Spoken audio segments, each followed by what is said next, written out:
Hello everyone, welcome back to the channel.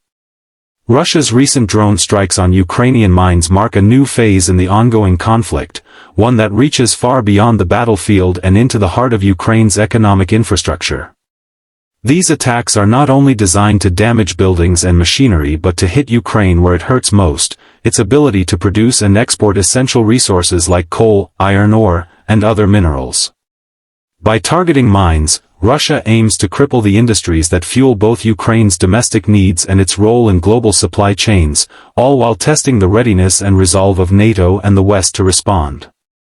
The scale and precision of these attacks suggest a carefully planned strategy, leveraging modern drone warfare to achieve maximum impact with minimal exposure. From the outside, the picture is clear. Russia's choice of targets is calculated and strategic. The mines are not only vital to Ukraine's economy but also represent long-term investments that cannot be replaced overnight. Destroying conveyor belts, crushing plants, and storage depots means interrupting production for weeks or even months, forcing Ukraine to divert scarce resources into repair rather than military defense. These strikes are often carried out at night or during low-visibility conditions, using drones that are hard to spot until it's too late. The external appearance of this campaign is sleek and deliberate. Russia has learned that large-scale bombardments draw swift condemnation and united responses, while smaller, targeted strikes can often slip under the radar of both media coverage and international retaliation. Inside this tactic lies a sophisticated operational network. These drone strikes are not random, they are the result of intelligence gathering, reconnaissance, and coordination between multiple military and surveillance units.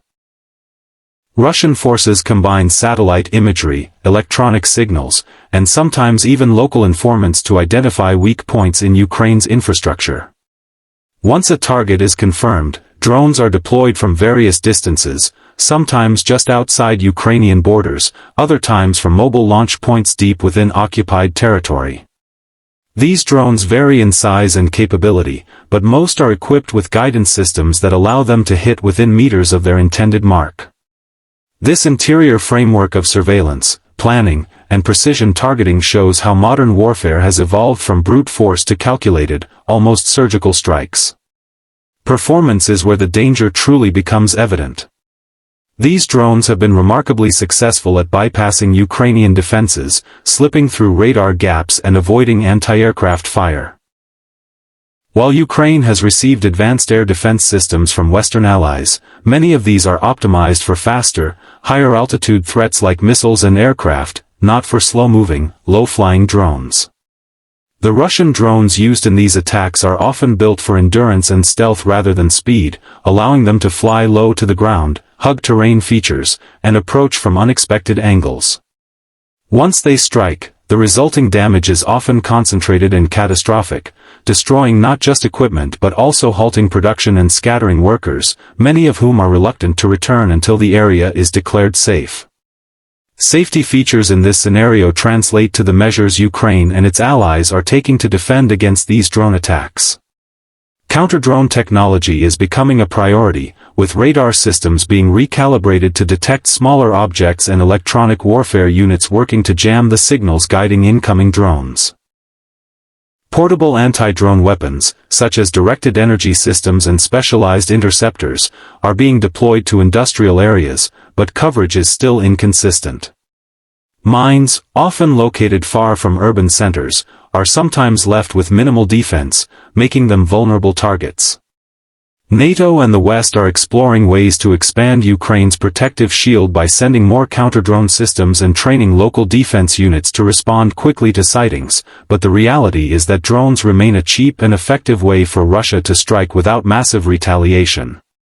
The unique selling point of this strategy from Russia's perspective lies in its efficiency and psychological weight.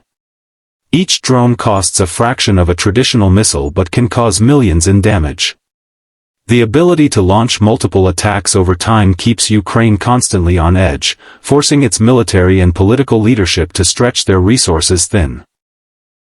Workers in the mining sector face not just physical danger but the mental strain of knowing they could be targeted at any moment.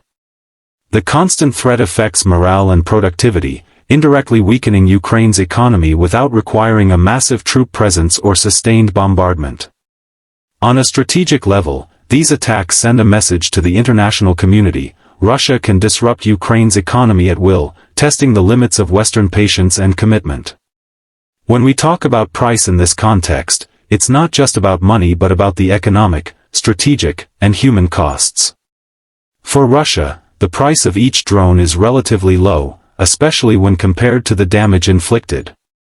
For Ukraine, the loss of a single mining facility can mean tens of millions in destroyed equipment, lost output, and reconstruction expenses. These losses also affect the country's export earnings, reducing funds available for defense and humanitarian needs. On a global scale, reduced Ukrainian mineral output can raise commodity prices, disrupt manufacturing, and create ripple effects in industries far removed from the war zone. For NATO and the West, the cost of inaction could be even higher, allowing Russia to continue this economic warfare unchallenged, risks normalizing such tactics and encouraging similar behavior from other adversaries in the future.